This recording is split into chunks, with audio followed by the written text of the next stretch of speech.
Hello Skyloftians! In the Ancient Cistern, you'll face Koloktos, arguably one of the best bosses in all Zelda games.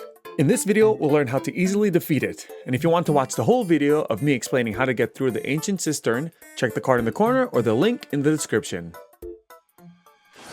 Koloktos. Alright, well, Koloktos will swing his hand at you, just like that, and it'll hit the ground. Look, there's an arrow pointing of what you probably have to do. Like most Zelda games, you use the item that you got in the dungeon. If you go too far, Koloktos will throw these spinning axe, double axe things at you.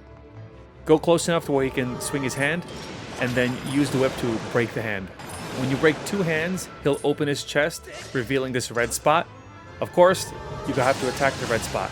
If you get too close, watch out for the double axe swing. But again, just wait till he opens his hands again, and keep attacking it. Now there's a chance too, if you're far enough, he will try to swing you with both hands. Of course you can use a shield, but if he uses his hands to hit the ground, you can actually break these hands also. So use your whip to break those hands. Now he's not completely defenseless, but his chest is open, so keep swinging the sword into the red ball. After a bit, of course, they can't make it too easy. He will bring his arms back to him again. And then just continue the same strategy. Use the whip to break the arms until he opens his chest, and then continue to hit the chest. But if he collects his double axes, prepare to dodge it or block it. Charging a Skyward Strike does a little extra damage, so that's always a good idea. Eventually, you'll reach the next phase. And in the second phase, Koloktos will grab some legs. There'll be a cage around its heart, and now it has 6 swords. For this part, you just avoid him. He'll do some swinging attack. As you can see here, there are arrows pointing to his arms, so that means we can do something with that. Of course, it's probably to use the whip.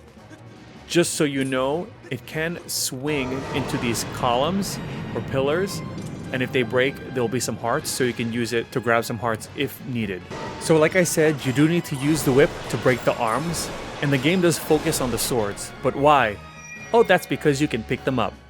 So what you do with the swords is you can break the arms with the swords, but you don't need to do that right away. But what you really need to do is break its legs. But before you break its legs, it will try to charge at you and get dizzy if it hits something. So break the legs, and then continue to use it to break the cage, and then continue to attack the red circle in its chest.